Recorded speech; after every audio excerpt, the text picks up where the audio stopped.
I'm a total introvert, but I somehow gave birth to a social butterfly. If I take my eyes off her for a second, she's already latched onto my longtime crush, sweet-talking him. Mister, my mom kisses your picture every night. She's kissed the part with your mouth so much, the photo is starting to wear out. Cut to the chase and just be my dad already.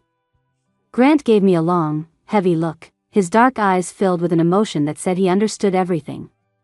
My scalp tingled. My first instinct was to run, but he grabbed the back of my neck, his voice low and accusatory. After all these years, you finally decide to come back? The sudden ringing of the doorbell woke me up, and I stumbled out of bed to open the door. The next moment, a tall, drunk figure pressed down on me, his voice low and hoarse, tinged with disappointment. Didn't you say you were coming tonight? Grant? My mind was a mess. Wasn't he supposed to be confessing his love to his childhood sweetheart tonight? But he didn't give me a chance to think. Because very quickly. And then. The next day, as dawn broke, I felt stuffy, like I was being held down. I pushed instinctively, and the feel of warm skin sent a jolt through my brain. The ghost of his hot breath seemed to linger on my ear, hazy and dreamlike. I carefully opened my eyes, and sure enough, there was Grant's handsome face. I sucked in a sharp breath. As my mind raced, I slowly began to inch my arms and legs away. The moment I was free from his embrace, I scrambled out of bed to escape, only to trip and fall flat on the floor. Crap. The pain brought tears to my eyes. But I bit my lip, not daring to make a sound, and quickly got up to get dressed. My back ached, my legs were cramping. For the first time, I cursed Grant in my head. After I got dressed, I caught a glimpse of myself in the mirror.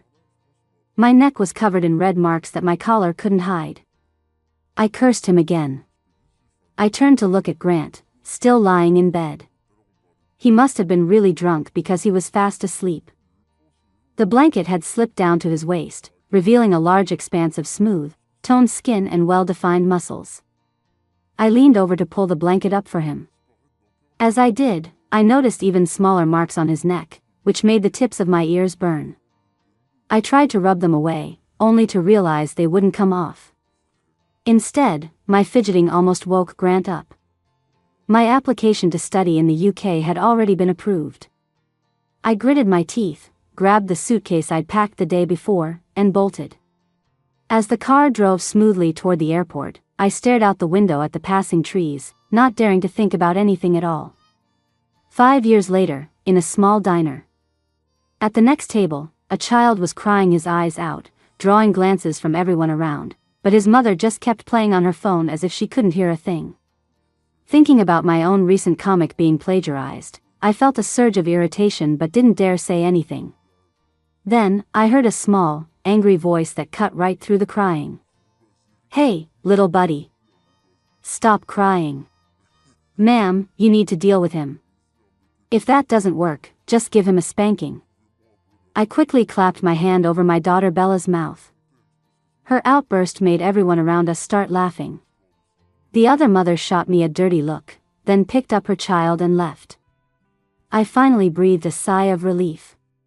Bella, honey, eat your food, I said patiently.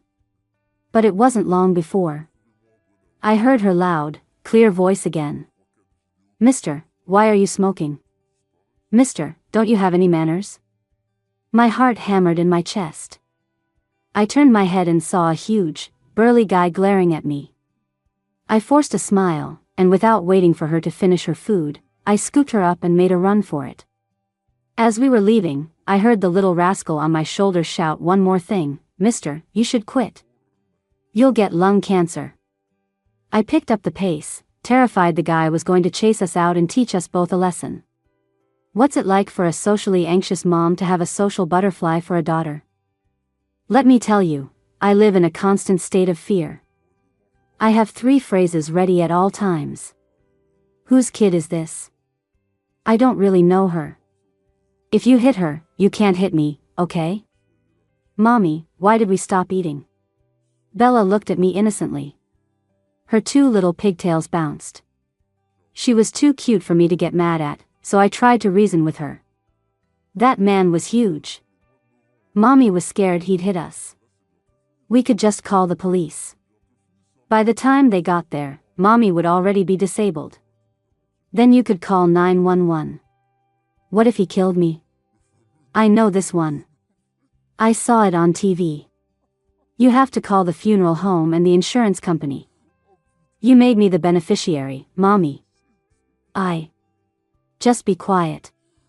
I honestly have no idea how an introvert like me and a cool, stone-faced guy like Grant could produce such a clever, extroverted chatterbox. We arrived at the Sterling Tower. It was bustling with people, so I put Bella down and held her little hand tightly. She patted my hand like a little adult. Don't be nervous. I'm afraid you'll get lost, I said, trying to save face. The little rascal pouted but didn't argue, pulling me toward an empty elevator. I followed obediently while pulling out my phone to find the address my editor sent me. What can I say? I have no sense of direction. The sound of many footsteps approached from a distance.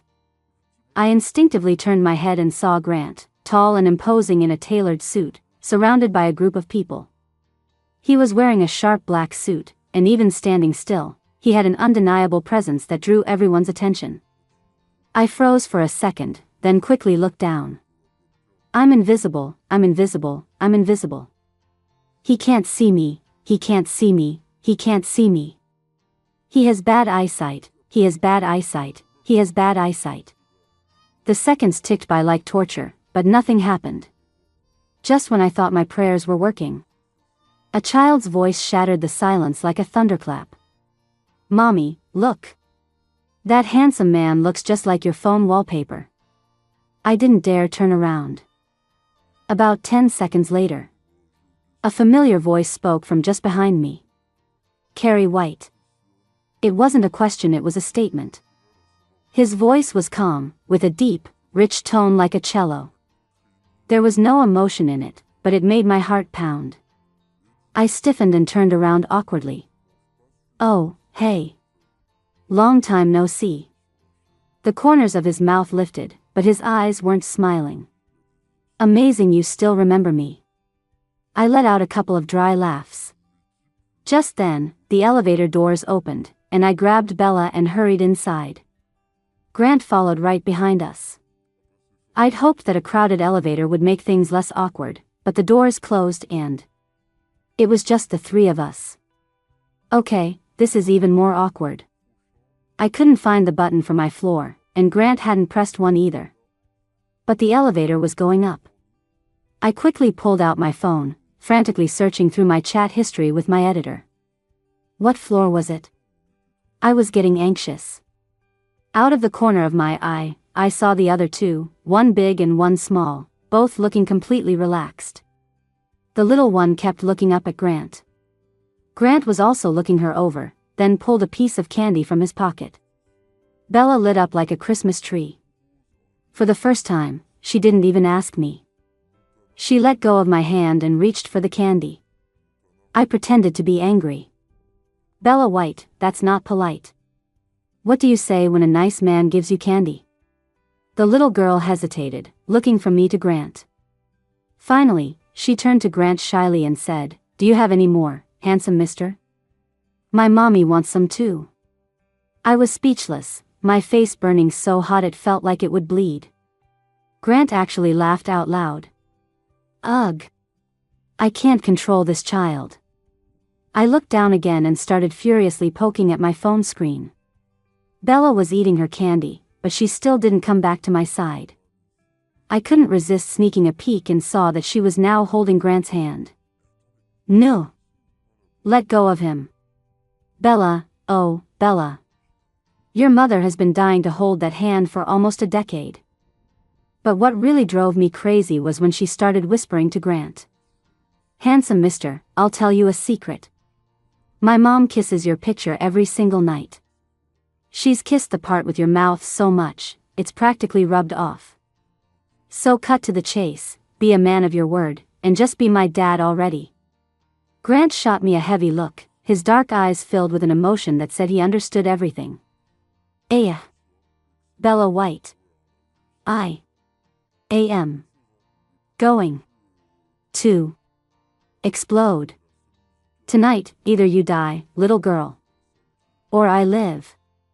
If I don't spank your little butt raw when we get home, my last name isn't White. Grant was still staring at me, making my scalp tingle.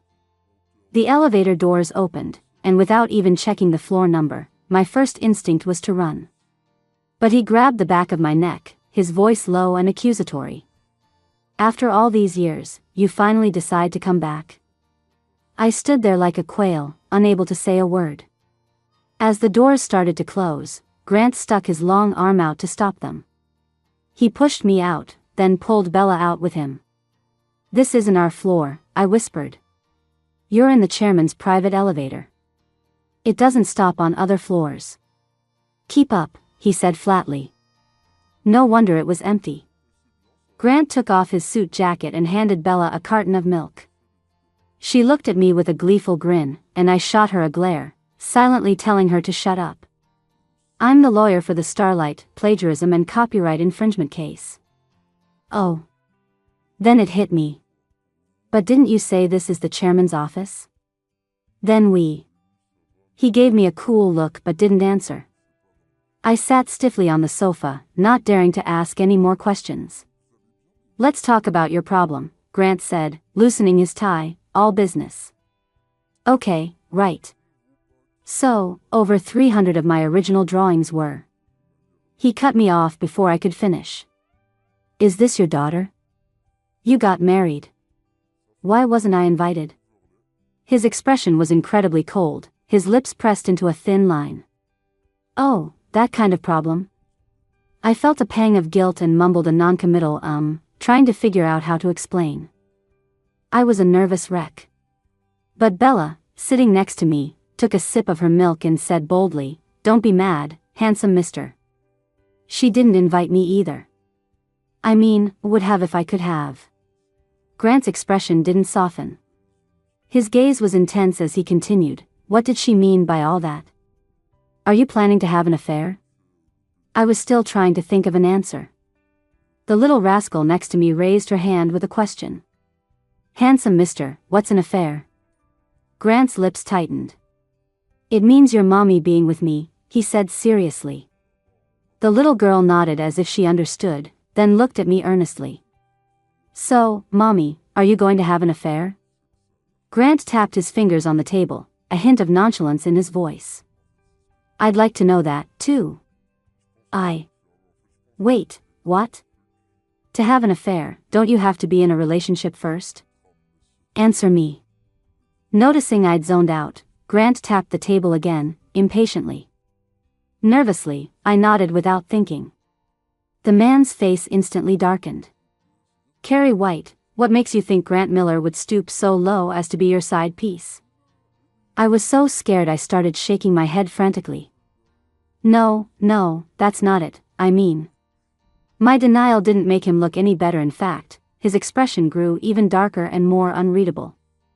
So what you're saying is, I'm not even good enough to be your side piece? I was about to cry. It was a lose-lose situation. I looked around desperately for my little hero, Bella. I found her plastered to the window, staring at a Ferris wheel in the distance. All I could do was force a pleasant smile. Can we just discuss the case? It's so hard to make a living, and with all the plagiarism, we're so broke at home. I tried to play the victim card, but Grant just crossed his arms and studied me, his message crystal clear. Don't change the subject. I quickly raised my voice. We're so poor we can barely afford to eat. Isn't that right, Bella? The little girl heard her name and turned around. After sizing up the situation, she put on her best puppy dog eyes and said pitifully, Mommy, I'm hungry. With Bella as my witness, my credibility shot up. Grant didn't press the issue. What about her dad? I mean, Grant paused, as if the words were hard to say. Your husband. Great. I just dug myself into another hole. I was so nervous I started to sweat. He doesn't make any money. A small smirk appeared on Grant's lips, followed by a soft scoff, but his voice was laced with a serious, cold edge. "Then tell me, what did you see in him?"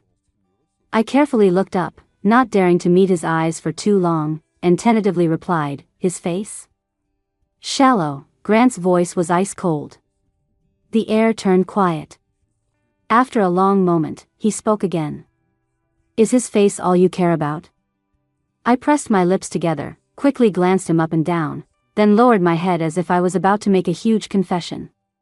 "And his body?" I heard a loud thump as a file hit the table. Grant's voice turned frigid. "Back to the copyright infringement case. According to Section 217 of the Copyright Act, for-profit infringement of copyright or related rights constitutes a violation. Please clarify which of the following categories your case falls under. Additionally, please state the exact date you discovered the infringement, whether you have preserved evidence, the approximate monetary damages with a range, and whether you are open to an out-of-court settlement." The barrage of legal jargon left me stunned. My mind started to drift. The sunlight was beautiful today, illuminating the side of his handsome face. His eyes were as dark as ink, shrouded in a mist I couldn't quite see through, but they seemed to hold a gentle, warm light. Just like before. Thump, thump. I could feel my temperature rising. Grant seemed to notice. He leaned in closer, hissing each word through gritted teeth. "So, Ms. White, are you staring at me like that because you think my face is acceptable, too?" Grant's sudden dark mood made me even more anxious. All I could do was timidly raise my hand. "Speak." "Grant." Grant cut me off. "Please call me Mr. Miller." I quickly corrected myself. "Oh, Mr. Miller, could you please speak a little more slowly?" "No." "Then could you get me a lawyer who speaks more slowly?" Grant let out a cold laugh, his voice rising slightly. "Lawyers like me average 10 grand a case. You think you can afford to shop around?" I didn't say another word. Grant said he needed to collect evidence, so I had to come in regularly to go through pirate websites and organize the links. As an introvert, I avoid leaving the house whenever possible. I tried to explain to Grant that I could do this kind of work from home. But he refused, saying I'd just slack off. So I had to drag my laptop to the top floor of the tower day after day. When I walked in today, I saw Grant sitting in his chair, head in his hands, looking pale. Bella immediately ran over to him, worried. "Handsome mister, what's wrong?" I hurried over too. I knew right away what it was. I pulled a rock candy from my pocket, unwrapped it, and held it to his lips. Grant has hypoglycemia, so he always keeps a few candies on him. Back in college, he had this cool, unapproachable vibe, but he was always pulling out pink and blue rock candies. That adorable contrast drove legions of girls crazy. Including me, of course. Later, when I found out it was due to an eating disorder, my heart ached for him. For a while after that, I dedicated myself to learning how to cook. Grant's color returned a bit after eating the candy, but he just sat there silently, pinching the blue wrapper between his fingers. After a long moment, he finally said, "You don't have to do that." I was turning on my computer and paused when I heard him. I thought he was just being polite, so I said, "It's fine. You gave Bella candy last time. Just think of it as me paying you back." Grant's smile froze on his face. Even Bella rolled her eyes at me. Did I say something wrong? I'm so small, pitiful, and helpless. For the rest of the day, Grant gave me the cold shoulder. It made me walk on eggshells all afternoon. It wasn't until dark that Mr. Miller finally called it a day. I rubbed my shoulders and held Bella's hand, wondering if this was what it was like for everyone who hired a lawyer. The moment we stepped outside, the air was heavy and damp. The sky was dark and looked like it was about to collapse. I pulled Bella along to hail a cab, but it was rush hour. Not only were all the taxis on the street taken, but the wait for an Uber was 40 or 50 people deep. We finally found a bus stop, but every bus that came was too packed to get on. By the time we decided to look for the subway, the rain was coming down in sheets. It was late, and Bella was getting scared. All I could do was crouch down and hug her tight, sheltering in a corner of the bus stop to avoid the wind and rain. It's okay, Bella, don't be scared. The city is really safe now. There are no bad guys. Mommy, I'm scared. Bella sniffled, her eyes welling up with tears. Just as my heart was breaking for my poor little girl, I heard her next sentence. Mommy. That guy in the yellow shirt left our fried chicken downstairs. I'm scared someone will steal our delivery if we're late. I face-bombed. Just then, a black Maybach pulled up to the curb and honked twice. The window rolled down, revealing Grant's flawless, handsome face. Your husband didn't come to pick you up in a storm like this? His voice was cool, but it carried clearly through the sound of the rain. I felt pathetic, but there was no escape. Get in, will you? Parking here is a 30 fine. Hearing that, I quickly picked up Bella, shoved her into the car, and then climbed in myself. Thank you, Mr. Miller. He didn't respond to me. Instead, he said flatly, if I were a husband, would never let my wife and child get soaked in the rain. His voice seemed to drift from far away, reaching my ears as if through a thick fog. But what I was really focused on were the few specks of mud splattered on the brand new white carpet at my feet. They were so out of place. The pristine white carpet must be so disappointed. The dirty mud spots felt even more insignificant. Carrie White, can you please stop zoning out? I snapped my head up and met his dark, intense eyes in the rearview mirror. Well, they must be very happy then. I heard myself say. Grant fell silent. Bella was asleep in my arms. The car was quiet, but I felt suffocated. The whole way home, I kept wondering what to do about the mud on the carpet. When the car suddenly stopped, I realized we were home. I got out with Bella in my arms, my eyes still fixed on the carpet. I was about to say something when Grant got out too and walked over to me. What's wrong? I don't know when she woke up, but my little girl piped up in a sleepy voice. Thank you for the ride, mister. Come on up to our place. I'll treat you to a juice box. Alarm bells went off in my head, and I scrambled to cover her mouth. Okay. No, don't. He's here, it wouldn't be right. We both spoke at the same time, and the temperature dropped to freezing.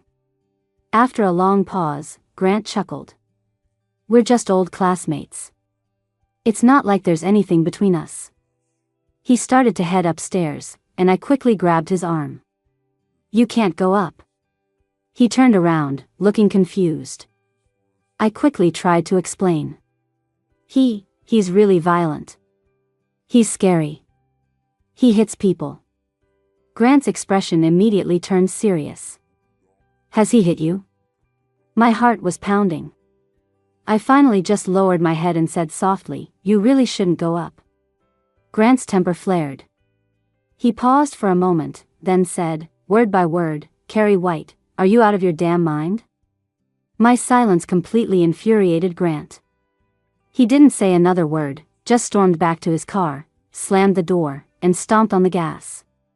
Bella, still half asleep, rubbed her round little face, completely bewildered.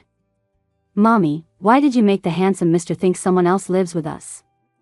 I put on a serious face. Your handsome mister is a lawyer. If he finds any clues, he might try to take you away from me. The little girl looked exasperated. Then why don't you two just get together? What do you know, you're just a kid. The divorce rate is so high these days. And your handsome mister is a lawyer. What if he fights me for custody of you? Isn't it better if you're all mine? Bella thought about it for a while and then concluded, Mom, you don't do much, but you sure do think a lot. Her words hit a little too close to home. Annoyed, I pointed to a corner downstairs and said coldly, look, your delivery wasn't stolen, but it's soaked. You can't eat it. The little girl burst into tears. That made me feel a little better.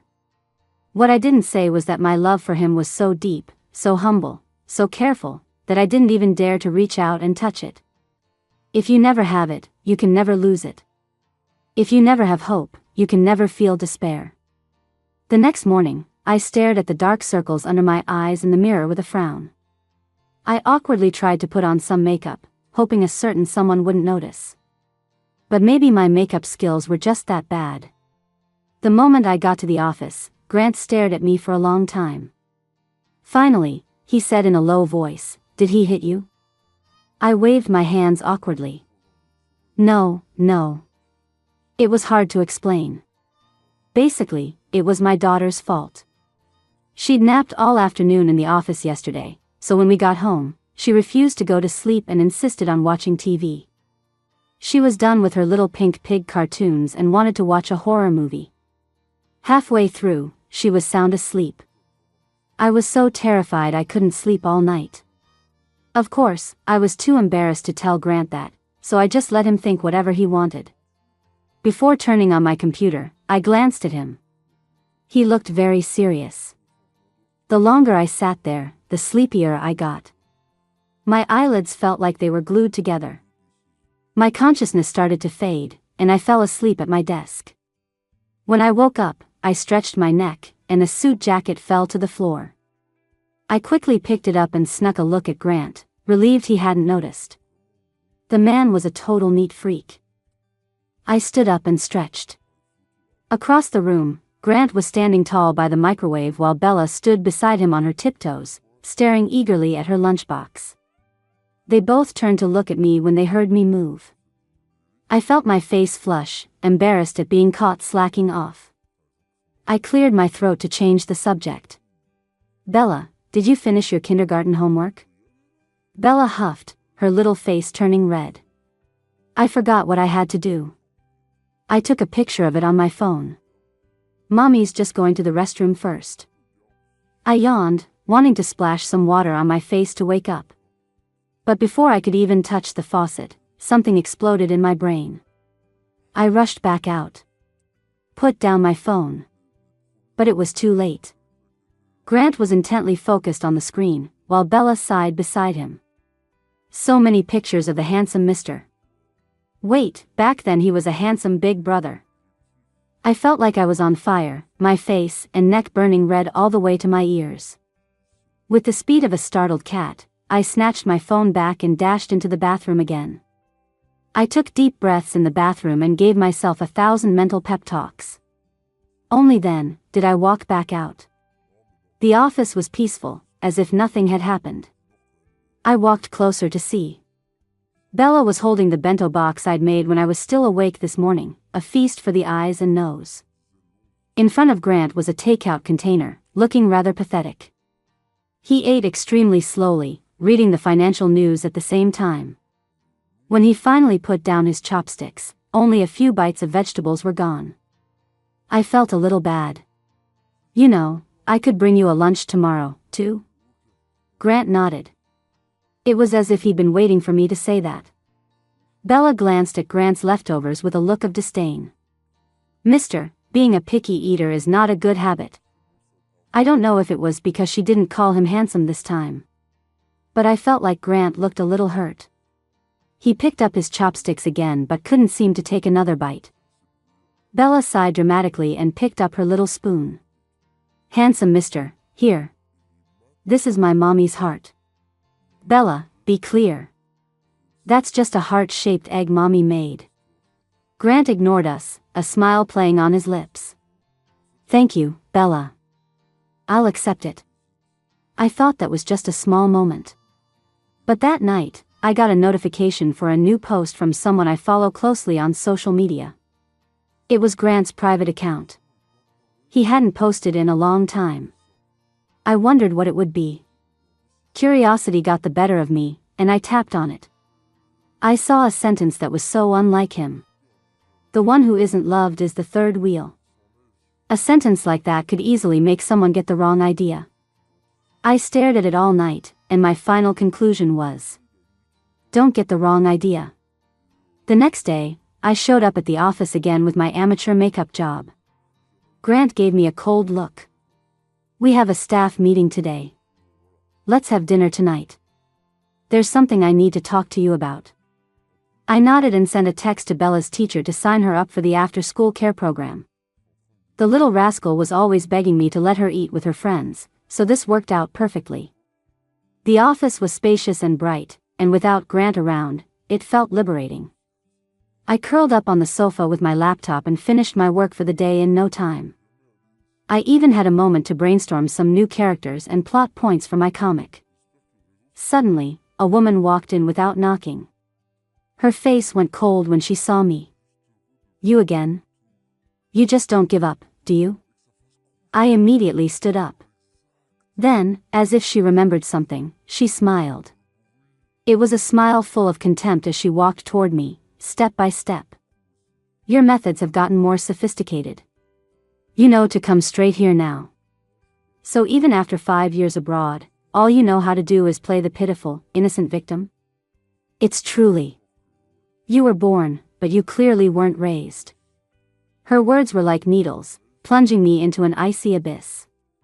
I wanted to say something, but my mouth wouldn't open. I wanted to run, but my feet were rooted to the spot. My body was trapped, but my soul had already hidden itself away. Just like 5 years ago. Just like all the other times I'd faced such malice. All I ever wanted to do was run. Tiffany's smile grew wider. She pretended to study the original drawings on the table that I had spent so much time on. My heart lurched. I instinctively reached for them, but she tore them to shreds in one swift motion. "Stop clinging to him, Carrie. We're getting engaged soon." Then she picked up the office intercom. "Ms. Lee, there's some riffraff in here. Could you please show them out?" "That's okay, I'll just..." I started to walk out, but she stopped me. "Wait, take your trash with you." She pointed her chin at the torn drawings on the floor. In that moment, the shame was overwhelming. Then, Tiffany laughed, satisfied. "I'm just kidding. You can go. I'll call housekeeping." The secretary, Ms. Lee, walked in and paused when she saw me. "What's going on?" I didn't say anything and just hurried out. I didn't slow down until I reached the stairwell. After a few deep breaths, my body finally stopped shaking. I grew up in an orphanage and was bullied a lot. There was another girl just like Tiffany who did things that were even worse. I couldn't fight back, and no one ever stood up for me. Over time, I got used to running away from problems. As an adult, I knew it wasn't right, but the physical fear was something I couldn't control. I hugged my knees in the corner for a while and scrolled through my phone to distract myself. I happened to see a message my editor had sent me before. "Sterling Tower, Building B, 32nd floor, Legal Department." I walked down the stairs, floor by floor, and my heart gradually calmed. I opened the door to a clean, bright office. A sign around the corner clearly said Legal Department. People were bustling around, too busy to notice me, which made me feel a little more comfortable. I looked around and finally spotted a young lawyer who didn't seem too busy, so I cautiously approached him. "Hi, sorry to bother you. I was wondering how much it costs to file a copyright infringement lawsuit." "Oh. Do you have an appointment?" "I'm just an intern, but I'd be happy to answer your questions." The man's smile was warm, and his explanation was patient and professional. I listened intently, and slowly, I started to feel more confident about the whole lawsuit. By the time he was done, I was feeling much better, having completely forgotten my earlier troubles. "You're going to be a great lawyer someday." I smiled, encouraging him, just as a voice came from behind me. "Then why don't you wait 3 months for him to become official and have him take your case?" My body tensed up. The intern's eyes lit up with admiration. "Mr. Miller. Book knowledge only gets you so far. The examples you gave were a little off. I suggest you go back and review Smith on copyright infringement." The intern nodded eagerly, taking the advice to heart. Grant then turned to me, his tone cold. "Are you not satisfied with me as your lawyer? Do you have any idea what my usual rates are?" I didn't say anything. For some reason, Tiffany's words from years ago echoed in my mind. "Grant is nice to stray dogs on the street. What makes you, an orphan, any different? He bought a few of your drawings, and you gave him your whole heart. You're so easy. He pities you. I mumbled something about having to pick up Bella, and then I ran. Again. I ended up sitting on a small stool in the after-school cafeteria, sharing a kid's meal with Bella. As I ate without thinking, I suddenly realized. This feeling was exactly the same as when I left 5 years ago. But back then, I could run. Now, I have Bella. I have to face it. Is there anything more tragic than being pitted by the person you've truly loved for so long? So I guess I never really let him go. I still like Grant. I feel like I'm not good enough for him, but I still want him all to myself. I can't bring myself to delete his pictures. I get jealous and possessive. But after this lawsuit is over, we'll have nothing to do with each other. The good thing is, I have Bella. I'll be happy for you, Grant. But things never go as planned. I walked home with a skipping, happy Bella. As we climbed the stairs, a tall, slender figure was standing at the top. He was smoking a cigarette, the tip glowing in the darkness. He heard us and looked over, then stubbed the cigarette out under his foot. Bella cheered, "Handsome mister." Grant nodded in acknowledgement. I took out my key to open the door. Bella ran inside first. Just as I was about to follow, he grabbed my arm. With a firm pull, he drew me into his arms. Then he turned me around to face him, pinning me against the door. The motion-activated light flickered on again. I saw Grant's dark, deep eyes. It was so quiet I could hear my own heartbeat. Thump thump. Thump thump. That had to be mine. The light went out again, plunging us into a quiet, intimate darkness. Grant gently squeezed the back of my neck, his tone unreadable. "Carrie White?" Like a lamb to the slaughter, I meekly replied, "Yes." "You stood me up." Again. His voice was low and soft, as if he were suppressing some deep emotion. "Don't you have anything to say?" He stared at me intently. My throat felt tight. There were so many things I wanted to say, my mind was racing, but the only words that came out were, "Littering a cigarette but is a $50 fine. Can you please pick it up first?" Grant was probably speechless. After a long moment, he sighed and bent down to pick up the cigarette butt. I reached out to take it, but he put it in his own pocket. "Don't change the subject." "Fine. I'll just say it. I'll handle your divorce case for you, pro bono. I'll protect you and make sure that man leaves with nothing." And then. Grant paused. I could feel his palm getting warmer. "And then you'll be with me. Whatever he has, the face, the body, I have it too." I don't know if it was his mesmerizing voice, but I felt like Grant was putting me in a trance. I wondered if any of this was real. "Grant?" I said, testing the waters. "What is it?" Grant's voice was tinged with a warmth I'd never heard before. "Nothing, it's just," I swallowed hard. "I'm not getting a divorce." 0.01 seconds later, the veins on Grant's forehead were bulging. He was shaking with anger. "Carrie White. Are you out of your damn mind? What is so great about that deadbeat, abusive loser that you're so loyal to him? I must be a real masochist to keep chasing after you while you give me the cold shoulder. If you're so determined to stay with him, why do you still have my picture on your phone? Fine. You don't want a divorce today? Then you better hope I don't hear about you ending up in the hospital and needing a criminal lawyer one day." I was stunned.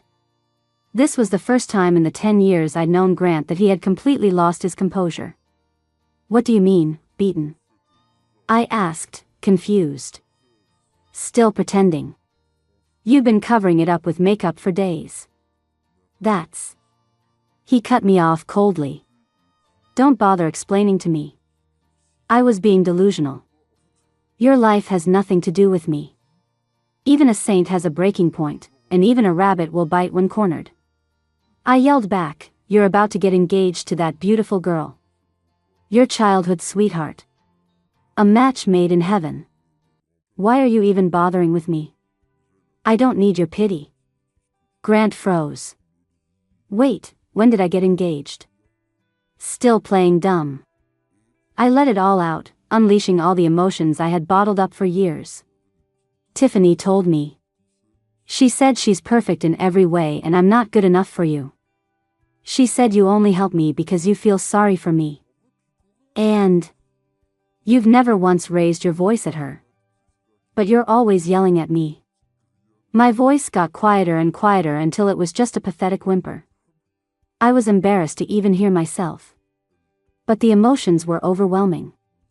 I couldn't stop them. A few tears even escaped. Seeing me cry, Grant panicked and started clumsily wiping my tears away. Why would you listen to anything she says? I don't raise my voice at her because I can't be bothered to talk to her at all. I yell at you because you don't listen. What pity. It's worry. Do you have any idea how much trouble you are? You're like a little rabbit. In school, I was always worried someone would bully you. Now I have to worry about your comic, your family. If I hadn't pushed for it, do you really think a small-time case like yours would have landed on my desk? Do you see how much I care about you now? His direct confession made my ears burn. My heart felt full, but I was also anxious. Grant took a deep breath, his voice softening. You being angry means you care about me too. So listen to me. Let's be together, okay? I couldn't stop the smile from spreading across my face, and I nodded without thinking. And then, get a divorce. I'll take care of you, and I'll treat Bella like my own daughter. My smile froze. Seeing my reaction, the light in his eyes faded. He said patiently, "Is there another problem?" I shrank back a little, timidly raising my hand. You have to promise not to hit me when I tell you. Grant's eyes were fierce. After a long moment, he bit out a single word, "Speak." I pressed myself against the door, clutching my pounding heart. It's just, I can't get a divorce. Because I was never married. The moment the words left my mouth, Grant's face turned ashen. He looked angry enough to murder me on the spot. You love that man so much? You'd have his child without even being married? I stammered, unable to speak. I was wondering if he would actually kill me for dropping 2 bombshells on him in one night. But Grant didn't give me time to hesitate. Who is he? Don't make me find him. I lowered my head, gritted my teeth, and said it. It's yours. That night, 5 years ago. Don't you remember? After a long silence, I heard him whisper almost inaudibly, so it wasn't a dream. What? I wasn't sure I'd heard him right. Suddenly, an intense, unreadable fire ignited in Grant's eyes. Then let's get married. You're crazy. But Grant just shook his head. We've already wasted 5 years. The air fell silent again. I think we both need to calm down. Give me a specific timeline. I don't know. Then before the court date next week. I didn't understand why Grant, who was always so logical and composed, was suddenly being so impulsive. But I didn't want him to propose just because of Bella. I didn't want him to regret it later. Besides, marriage is about 2 families. Grant's family was prominent and wealthy, they would never approve of me. I doodled with a pen, creating nothing but a mess of tangled lines. I heard footsteps outside the door again. Ever since the incident with Tiffany, whenever Grant was out, I would sit on the floor in the farthest corner with my iPad, drawing. That way, if anyone came in, would see them first. It was a middle-aged man. He had a strong resemblance to Grant. He must be the chairman. He scanned the room and his eyes locked on me. He was an elder, so I quickly stood up and walked over. I didn't know you were coming. Sit. He sat down on a nearby sofa, his expression stern. According to the usual script, he was supposed to hand me a check and tell me to leave his son. As I cautiously sat down, I was already imagining the number and how I would accept it. If it was enough for me to continue being a stay-at-home introvert for the rest of my life and raise Bella comfortably. Grant, I'm so sorry. But his first words were, when are you two getting married? How will you do it? Where? We need to discuss it. I swallowed hard and slowly replied, I don't have any parents. And we're not even sure we're getting married. I don't think I'm good enough for your son. The chairman snorted. You're Carrie White, right? I was surprised. You know me? I didn't want to, the chairman retorted, then his tone shifted, becoming lower. My son, Grant, is a prodigy who excels at everything. A man like that has never asked me for anything. His volume suddenly rose. But the year you left without a word, he actually begged me to use my connections to find you. My fault, I apologized instinctively. He frowned at me. Why are you so timid, like a rabbit? His tone softened a bit. Tiffany knew I was looking for you and came to me. She said some unpleasant things. I knew you dropped out of school, were unmarried and pregnant, and working as a waitress. I thought to myself, how could my son, my heir, grovel for a woman like that? I told him I couldn't find you. He spent the next week drinking himself into the hospital with a bleeding stomach. I thought he'd get over it, but he never forgot you. I've been keeping an eye on you. As soon as your case came in, I put it on his desk. Forgive me. I've worked my whole life for this, and I don't want my son to be deceived. I had no idea all of that had happened. Then the chairman continued, please, I'm begging you, old man to young woman, just settle this already. Everyone in our circle is whispering about whether he has performance issues. Even worse, some of the other CEOs get together and laugh at me, asking if he's into men. The chairman slammed his hand on the table, furious. The sudden shift was so jarring I could barely contain my laughter. I just nodded with a red face. Grandpa. You're here too. Bella saw the chairman and ran over happily. She rummaged through her little backpack and proudly held out a piece of paper. Look. Grandpa. I got a perfect score. You have to keep your promise. You have to take me for a bucket of KFC. The chairman beamed, unable to hide his joy. He stood up immediately. Let's go, let's go. Grandpa will buy you the whole restaurant if you want. The words of protest died on my lips, and all I could manage was a quiet, don't let her drink too much soda. As they reached the door, the chairman remembered something and turned back to me. Carrie, you two need to talk and let us know when you've set a date. I nodded slowly. Grant walked in just then. What's up? My ears were burning, and I was too shy to say anything.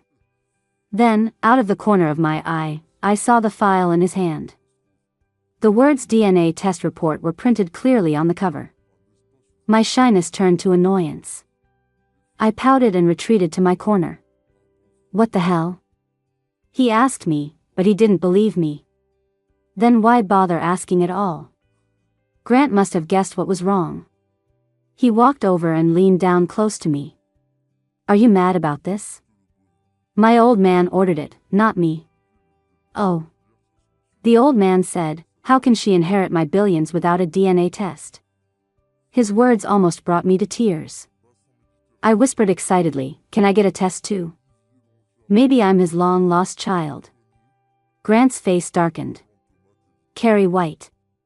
I just grinned at him, and his expression softened. After a brief silence, we both spoke at the same time. Have you thought about it? Let's get married. Epilogue 1, about the art. Carrie White was a poor art student. Thanks to the encouragement of the orphanage director, who was like a mother to her, she loved to draw. Drawing was her escape to another world. But the cost of paper, brushes, and paint alone took up most of her living expenses. One day during her senior year of high school, the owner of the shop where she worked part-time skipped town. After 2 weeks of eating nothing but bread and pickles, Carrie collapsed from low blood sugar. The person who carried her to the nurse's office was the most popular boy in school, the one all the girls had a crush on, Grant Miller. Later, on another rainy day, she was waiting for the bus. Grant had his driver pull over, and Carrie cautiously got in. The boy's voice was as rich as a cello.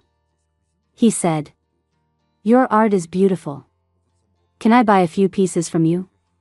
I'd like to collect them." Carrie thought later that her heart must have run away at that moment. It ran straight to Grant's side, and it stayed there, year after year. The money not only allowed her to stay in school, but his words were one of the few affirmations she had ever received. But later, at a party Grant invited her to, Tiffany tore up one of her paintings in front of everyone. It was the one thing she was proud of. She called her a pathetic charity case and said her pathetic, hidden crush was disgusting. Carrie was terrified. She didn't wait for Grant. She just ran. It wasn't until 5 years later, in Grant's study, that she saw the painting again, perfectly intact. Only then did she realize that the one Tiffany had torn up was a fake. But Carrie still couldn't understand how Tiffany could act with such confidence, as if it were real. A year later, Tiffany's family company went bankrupt after its chairman was jailed for making a massive profit selling counterfeit cosmetics. Epilogue: she slept with me. And then she ghosted me. She disappeared so completely that it took me a month to find out she'd gone to the UK. I lost all contact. She was an orphan, which meant she might never come back. Sometimes I wondered if I had misjudged her. Maybe the shy, innocent girl I thought I knew was actually a player. She always acted so obedient, but when I told her to wait for me in the private room that night, she still ran off first. We'd done everything, and she still left without a second thought. Just like a little rabbit. Carrie White, you've got guts. For the first few months after she left, I told myself that no one was indispensable. I wasn't going to wait for her. I accepted invitations to every party and didn't turn down anyone who wanted to be my date, but it never went further than that. I blamed it on being a neat freak. Once I've set my mind on something, I can't easily change it. I scoffed at her, cursed her in my head, but I was still secretly trying to find out where she was. For the first time in my life, I begged my old man for help. He said he couldn't find her. In a panic, I flew to the UK, only to be told by her school that she had taken a leave of absence. She wanted to study art there more than anything, and yet she dropped out. Her professor said, "It's common for Chinese students here to marry a local to get a green card." Fine. Just fine. I told myself, Grant, this is it. You have to let her go. The second and third years passed in silence. By the fourth year, I couldn't take it anymore. I fantasized that she might be following my social media. I found out later she only followed my private account. My colleagues in the legal department probably thought I was insane. I was posting on my public accounts about how dangerous the UK was while simultaneously snatching up every UK-related case that came through the door. By the time I took my 16th UK case, my suitcase was a permanent fixture in my office. I was just about to tell my assistant to book a flight when I saw a tiny, insignificant case file at the bottom of the pile. Comic copyright dispute, Carrie White. My heart started racing. I quickly flipped to the client photo. I couldn't help but gently touch the screen, and then I laughed out loud. She was a grown woman now and still using her student ID picture. Later, I finally saw her. She still had that habit of shrinking down and looking at the floor, as if that would make her invisible. But the little girl next to her was incredibly brave. Her eyes sparkled as she looked at me, even secretly beckoning me over with her finger. My emotions were a chaotic mess. Bitterness at the bottom, anger in the middle, and jealousy floating on top, so full it was about to spill over. This woman, Carrie White, was playing hopscotch with my feelings. One minute she's agreeing to have an affair, the next she's not. One minute she's talking about how handsome her man is, the next she has my picture saved on her phone. One minute she's feeling sorry for me and promising to make me lunch, the next she's refusing to divorce her abusive husband. Sometimes, I'd be reading legal statutes and dark thoughts would cross my mind. How could I make an abusive husband disappear without getting caught? And then have this little single mom and her adorable daughter all to myself? I was just about to start planning it out. And then Carrie tells me, she's not married. even with the mix of love and frustration. Looking back on it now, I know one thing for sure. The day Carrie White came back 5 years later was the day Grant Miller started living again.